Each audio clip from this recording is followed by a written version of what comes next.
Salam damai sejahtera bagi umat GKI Perumahan Citra 1 dan bagi saudara semua, dimanapun saudara berada. Kiranya Tuhan senantiasa memberkati hidup kita bersama. Saya, Penatua Frans Sunarsa. Kali ini saya akan membawakan renungan singkat bagi kita semua. Tema renungan kita hari ini adalah antara rohani dan godaan dunia. Ayat pengantar diambil dari Wahyu 2 ayat 4. Tetapi kepada jemaat di Efesus, inilah yang aku punya terhadap engkau. Engkau telah meninggalkan kasihmu yang semula. Dalam pencobaan yang terjadi pada Tuhan Yesus di padang gurun, iblis kalah dan memilih mundur.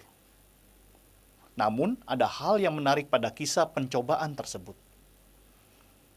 Jika kita perhatikan dua pencobaan yang Tuhan Yesus alami adalah terkait pada hal-hal yang bersifat material. Percobaan pertama adalah tentang kebutuhan primer, yakni mengubah batu menjadi roti. Pencobaan kedua adalah tentang kekayaan dan segala isinya. Lalu yang berbeda adalah pencobaan yang ketiga, di mana Tuhan Yesus ditantang oleh iblis untuk membuktikan bahwa dirinya adalah anak Allah. Iblis memakai segala cara agar hidup kita jauh terpisah dari Allah. Ia tidak mudah menyerah. Ia akan memakai segala cara. Hidup kita sebenarnya sama dengan apa yang dialami oleh Tuhan di padang gurun. Mungkin kita berhasil dapat menolak tawaran iblis yang terkait soal material. Namun jangan senang dulu. Iblis akan terus mengintai kita sampai kita benar-benar jauh dari Allah. Jika kita berhasil mengusir iblis dalam hal material, maka ia akan mencobai kita pada sisi spiritual. Disinilah terkadang kita tidak sadar bahwa kita sedang digiring oleh iblis untuk hidup semakin jauh dari Allah. Dalam hidup kita sehari-hari, banyak orang Kristen hidup saleh.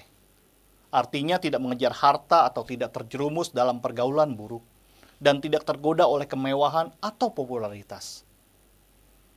Namun yang perlu kita pertanyakan dalam hati, apakah hidup kita benar-benar dekat dengan Tuhan? Tidak sedikit yang secara lahiriah tampak kokoh melawan dunia, tetapi pada kenyataannya lemah di dalam roh dan spiritual. Kosong dalam relasi pribadi dengan Tuhan.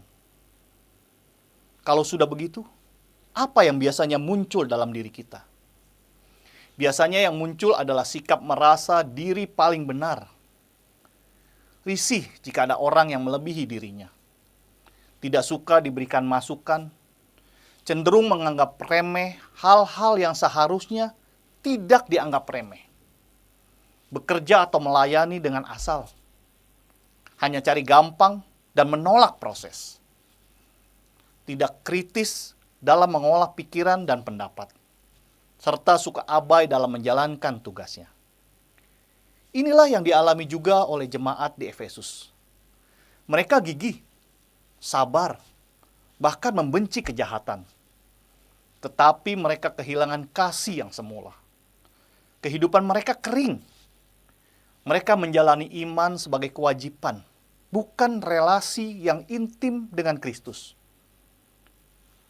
Maka dari itu, kita jangan menjadi Kristen yang tahan godaan, tapi tidak dipenuhi kuasa Roh Kudus.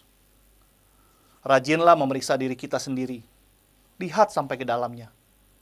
Mintalah bantuan Tuhan agar hati dan pikiran kita dipenuhi oleh damai sejahteranya.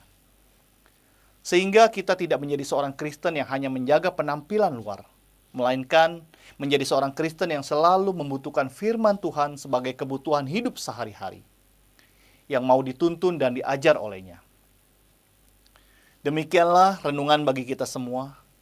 Kiranya melalui renungan ini, kita diingatkan untuk terus menjadi pribadi-pribadi yang tekun dan setia melakukan kehendak-Nya. Sampai jumpa pada renungan singkat digital Majelis Jemaat berikutnya. Tuhan Yesus memberkati.